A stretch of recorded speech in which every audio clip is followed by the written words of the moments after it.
అదే RTV app వార్తల్ని క్షణాల్లో చదివే అవకాశం ఉంటుంది. ఒక న్యూస్ పేపర్, ఒక టెలివిజన్ ఛానల్ మీ చేతుల్లో ఎప్పుడూ ఉంటాయి.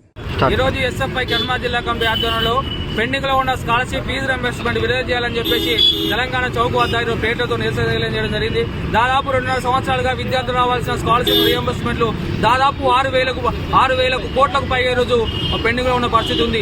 కానీ ఇప్పటి వరకు కూడా దానిపైన రాష్ట్ర ప్రభుత్వం స్పందించి ఈరోజు రిలీజ్ చేసిన సందర్భాలు ఈరోజు లేని పరిస్థితి ఈరోజు తెలంగాణ రాష్ట్రం కనిపిస్తుంది. దాదాపు 11 నెలలు గడుస్తున్నా కానీ ఇంతవరకు కూడా విద్యారంగానికి కనీసం మంత్రిని కూడా పెట్టి కేటాయించిన పరిస్థితి ఈరోజు తెలంగాణ రాష్ట్రంలో లేదు. కాబట్టి వెంటనే పెండింగ్ లో ఉన్న స్కాలర్షిప్ ఫీజు రింబర్స్మెంట్ విడుదల చేయాలని చెప్పేసి ఎస్ఎఫ్ఐగా డిమాండ్ చేస్తున్నాం.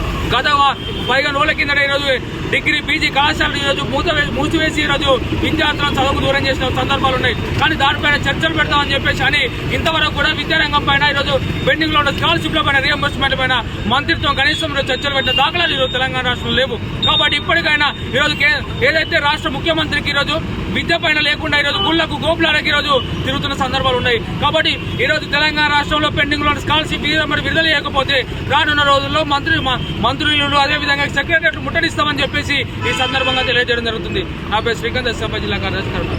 మరిన్ని వీడియోస్ కోసం ఛానల్ ని సబ్స్క్రైబ్ చేయండి. లేటెస్ట్ అప్డేట్స్ కోసం వాట్సాప్ ఛానల్ ని ఫాలో చేయండి. అండ్ లింక్ డిస్క్రిప్షన్ లో ఉంది.